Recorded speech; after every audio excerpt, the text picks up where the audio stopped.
आज हम ऐसी प्रथम महिला शिक्षिका की बात करने जा रहे हैं जिन्होंने बच्चियों को शिक्षित करने के साथ साथ समाज में महिलाओं के प्रति कुरीतियों को भी मिटाने का काम किया। हम बात कर रहे हैं माता सावित्रीबाई फुले जी का, जिनका जन्म 3 जनवरी 1831 महाराष्ट्र में एक दलित परिवार में हुआ था। जिनके पिता का नाम खंडोजी नौसी था, जिनकी माता का नाम लक्ष्मी था। सावित्रीबाई को बचपन से ही पढ़ने का बहुत शौक़ था। एक बार वह अंग्रेजी की किताब पढ़ रही थी तो उनके पिता ने पढ़ते हुए देखा तो किताब के उन पन्नों को फाड़ दिया और कहा, हम जिस समाज से आते हैं उस समाज में पढ़ने का अधिकार नहीं है।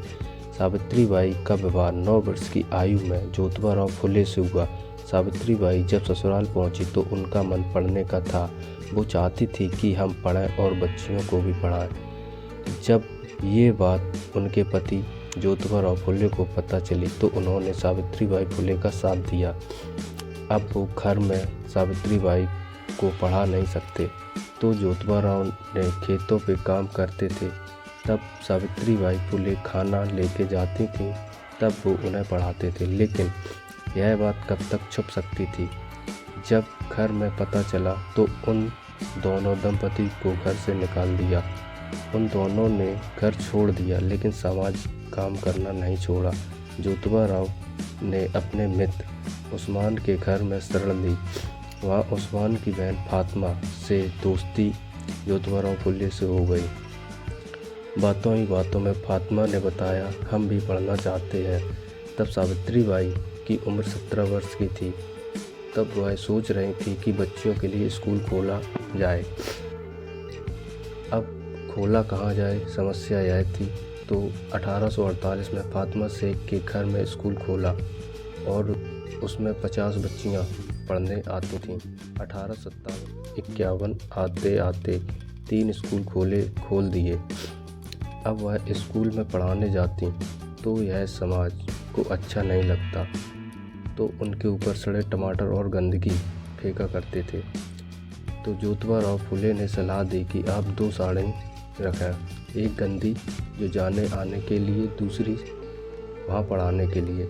लेकिन यह कब तक चलता। एक दिन एक व्यक्ति ने सावित्रीबाई फुले जी को कब बोला, पढ़ाना बंद कर दो, और अनाप शनाप बोला। तो सावित्रीबाई ने आगे बढ़कर एक तमाचा लगा दिया।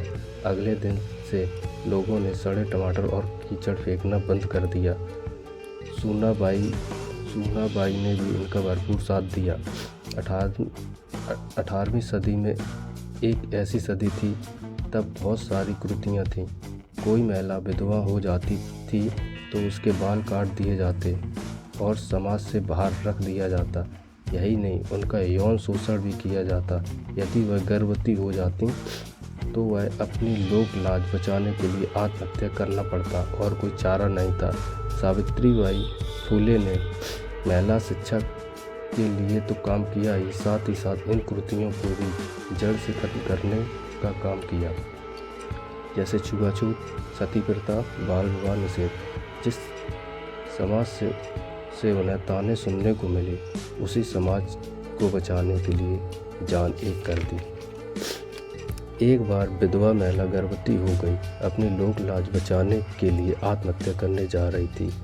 उसका जीवन बचाया। सावित्रीबाई फुले जी ने उस महिला ने जिस बच्चे को जन्म दिया, सावित्रीबाई ने उसे अपना दत्तक पुत्र माना और अपने साथ रखा और अपना बेटा मानकर उसे आगे बढ़ाया। वो आगे चलकर डॉक्टर बने और उन्होंने भी समाज के बहुत सारे काम किए। सावित्रीबाई फुले ने अपने घर में एक कुआं खुदवाया जिसमें किसी भी समाज के व्यक्ति पानी पी सकता था। ये वो ज़माना था जब नीचे जाति के लोगों की छाया पड़ जाती थी तो लोग घृणा से देखते थे।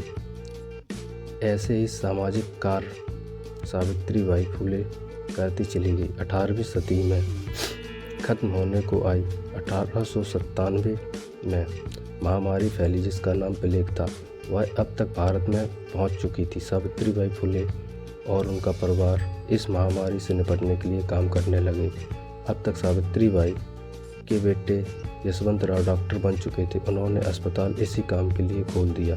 सावित्रीबाई लोगों को वहाँ तक लेके जाती, बाकी का काम यशवंत राव करते।